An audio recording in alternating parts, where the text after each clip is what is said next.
Thank you, everyone. I just wanted to take 10, 15 minutes to give people a brief overview of the kind of research that's going on in macular degeneration. A lot of people have questions about what's coming down the road.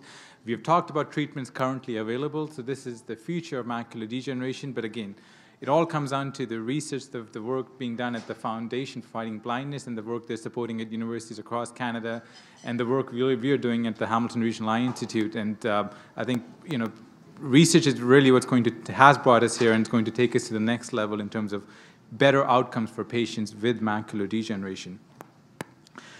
So in terms of how to think about macular degeneration and where the research is going to take us, if you think about, we're dealing with retina, and we've heard about this all day long, where retina is made up of many cells. And if you think of the analogy we'll use for the next 10 minutes is think of these cells as factories. So they're producing products, whether they're producing cars or clothes or groceries. And that's great as long as you're producing the right product and the right amount of the products. So our cells are responsible for making different products. You run into trouble when you start making the wrong type of product, or you make too little or too much of it. You're going to break the chain of the production if you're not making the right product, making too much or making too little.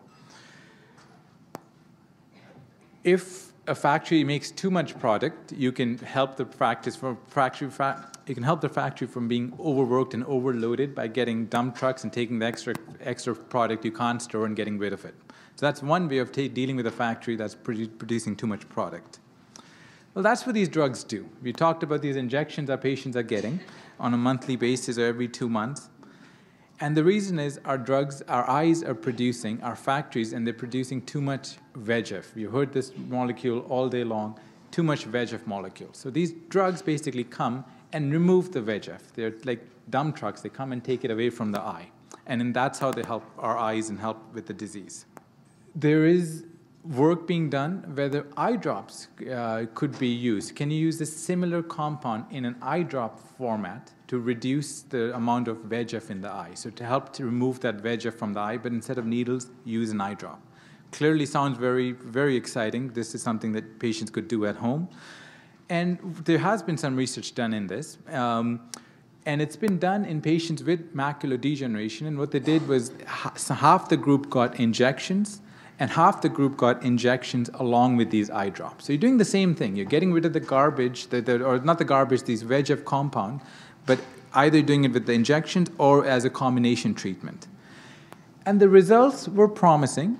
Both groups did well. So whether you were getting injections or you were getting combination of injections and the drops, it was effective, it was safe, and that's one of the key things with any of these treatments. You want to make sure you're not doing any harm. But it did not reduce the number of injections. So we're not there quite yet. We need these drugs to be stronger and more powerful, and that's where the future of AMD research is looking at. The other thing where research is trying to take us is, if you look at the factory itself. So we looked at the product the factory is making, which is the VEGF, but let's look at the factory itself. The factory is made up of lots of parts. You got telephone machines and computers and equipment in the factory that's doing different things.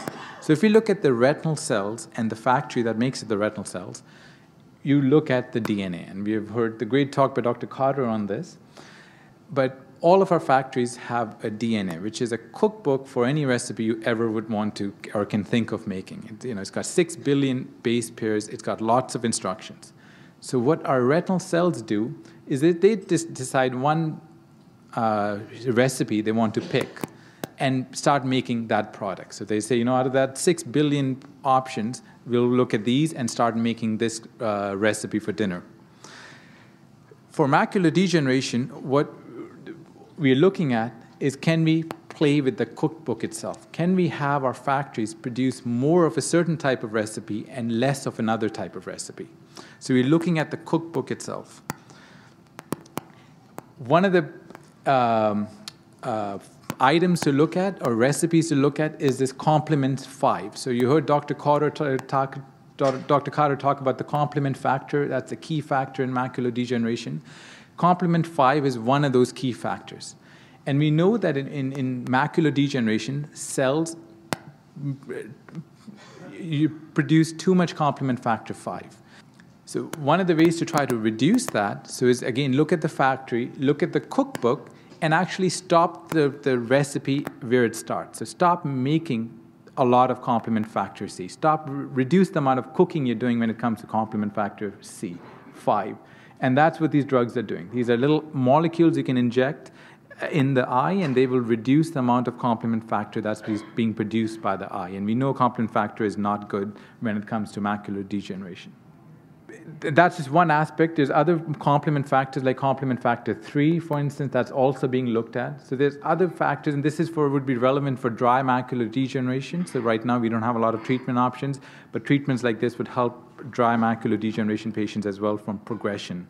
And there are a number of drugs that are looking at this. So again, they're all in phase 1 or phase 2 clinical trials, which means that right now we're looking at safety of these drugs to see if these drugs are doing no harm. So before you bring any drug to market, first thing you want to do is to make sure the drug's safe and not doing any harm. The second thing is you want to see if it's actually helping. So those studies will be next in line to see if these drugs are helping. Some of them are ongoing. None of them are available right now, but this is what's coming down the line.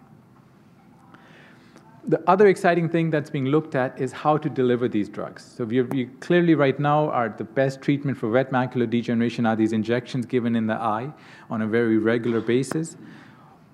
Options in the future will include injections, but maybe longer lasting injections. And in fact, there's groups at McMaster University who are doing research in that, what's called long delivery system. So you can inject a drug in a capsule or in some type of a polymer that can release the drug very slowly over many months, so you don't need injections every month. That's one option.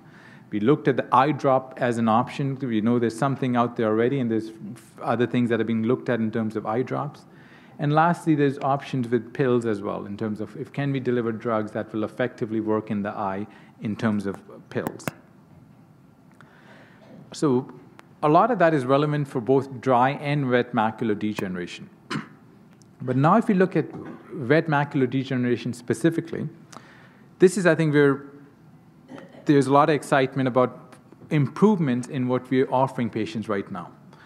And the principle to keep in mind is whenever you have a cell that has injury, so you have a retinal cells that for some reason, whether it's genetics, UV exposure, smoking, has an injury and wants to convert and start becoming a cell that will cause macular degeneration to happen, two things will happen. The body will try to repair the cell, and the cell can repair itself by either regenerating itself or forming scar tissue. So that's key concept, scar tissue. So if you cut yourself, you form scar tissue.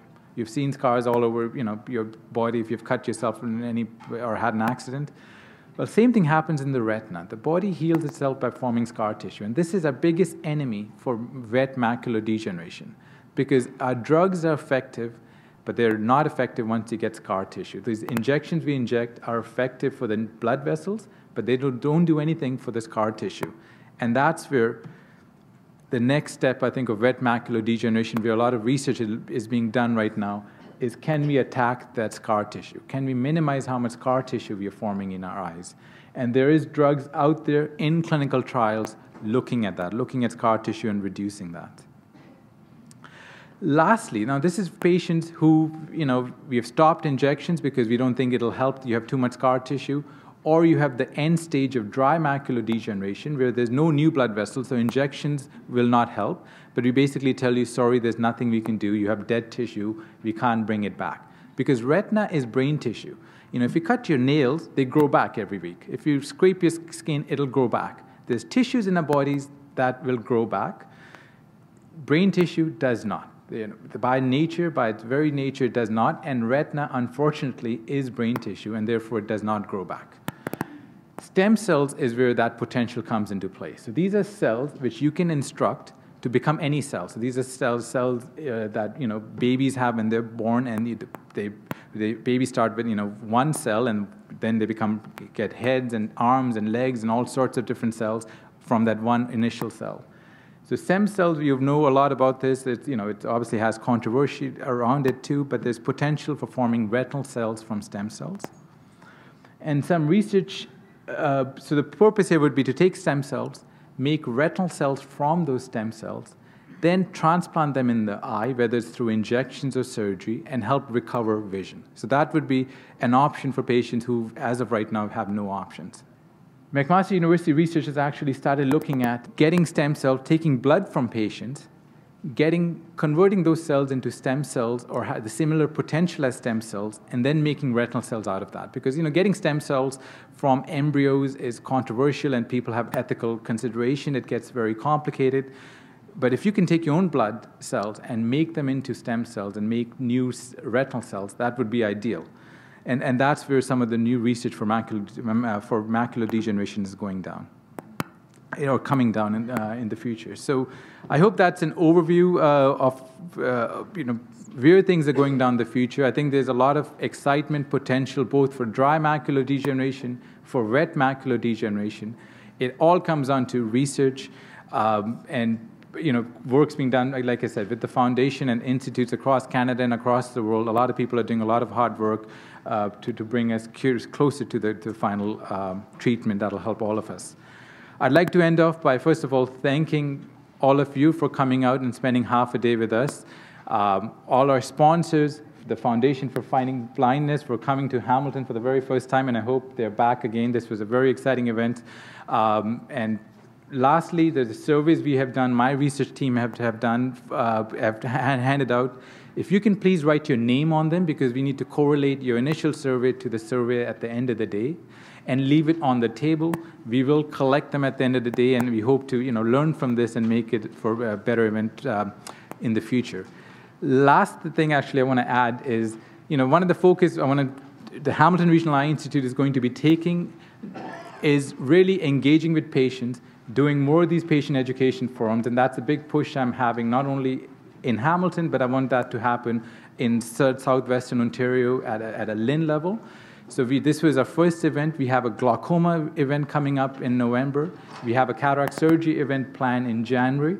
And my goal is on every 3 to 4 months to have lots of these eye awareness events that will allow patients to engage with specialists and who, not only physicians, but all other healthcare professionals who are working in this area, so we can have this type of interaction. So I really appreciate your support and look forward to your feedback.